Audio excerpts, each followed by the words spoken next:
আমি ডাক্তার পিকে দাস, সবাই আমাকে পিকে দাস বলেই জানে। দো মাই full name is Dr. Pradeep Kumar Das. I have been practicing in this city for the last 28 years. 28 বছর যাবত আমি প্র্যাকটিস করছি এবং আমি দেশে বিদেশে প্রচুর জায়গায় গিয়ে আমার মাস্টার্স করেছি। I have my fellowship from the International College of Dentistry that is based in USA. I am an implantologist. আমরা এই শহরে I have introduced orthodontics, implantology, যাই ডেন্টিস্ট্রিতে আছে সেটা আমি ইন্ট্রোডাকশন করেছি। If there is modern dentistry, we have introduced modern dentistry and we intend to bring it to Jeevan Jyoti Healthcare because I too am a partner in this institute.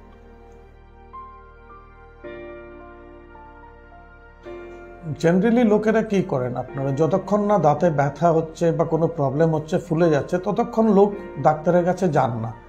আগের দিনে ছোট বাচ্চাদেরও কেউ নিয়ে যেত না বাচ্চার ডাক্তার দেখানোর জন্য। আমারও মনে পড়ছে না আমার ছোটবেলায় আমার বাবা বা মা আমাকে বাচ্চার ডাক্তার বা পেডিয়াট্রিশিয়ানের কাছে নিয়ে যাচ্ছে।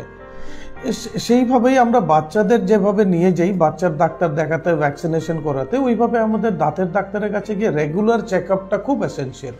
রাত্রির ব্রাশ করুন, কিন্তু ডাক্তার সময় মতো 6 মাস অন্তর অন্তর দেখানোটা খুব জরুরি। এই দেশে এটাই প্রবলেম হচ্ছে, যদিও সোশিও ইকোনমিক হতে পারে, তার জন্য এটা হয়। কিন্তু ডাক্তার দেখানো, রেগুলার চেক আপ করলে আপনাদের দাঁতটা সুস্থ থাকতে পারে।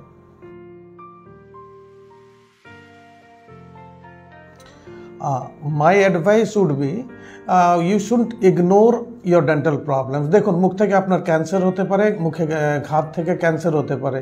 হোমিওপ্যাথি ওষুধ খাবেন, ফার্মাসি থেকে ওষুধ খাবেন, অসুস্থ হবেন। যে সময় আমাদের কাছে আসবেন আপনাদের আর কিছু করার থাকবে না। তো আমার বক্তব্য হচ্ছে, যতই আপনারা চেষ্টা করবেন শীঘ্র ডাক্তারের পরামর্শ নিন, ডাক্তার যা বলে সেটা করুন। হ্যাঁ, ডেন্টিস্ট্রি অনেক সময় দেরি করলে এক্সপেন্সিভ হয়ে ওঠে। Preventive dentistry is not expensive, কিন্তু কিছু হয়ে গেলে সেটা করা প্রবলেম যেমন, তাও এক্সপেন্সিভ, খরচটাও তখন বেড়ে যায়।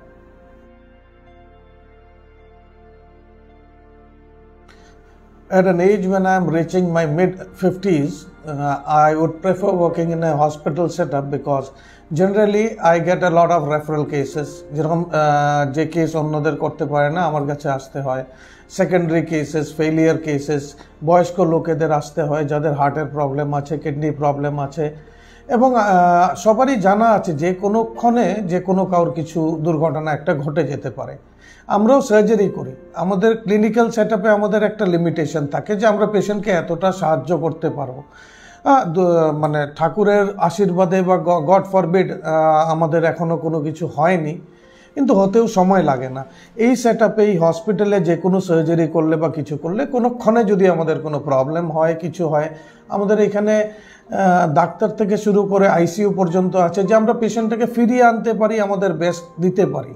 আজকে একজন কার্ডিয়াক পেশেন্ট ট্রিটমেন্ট করতে হঠাৎ করে কার্ডিয়াক অ্যারেস্টে চলে গেল, একটা চেম্বারে কি করা যাবে? হঠাৎ স্ট্রোক হয়ে গেল, একটা চেম্বারে কি করা যাবে?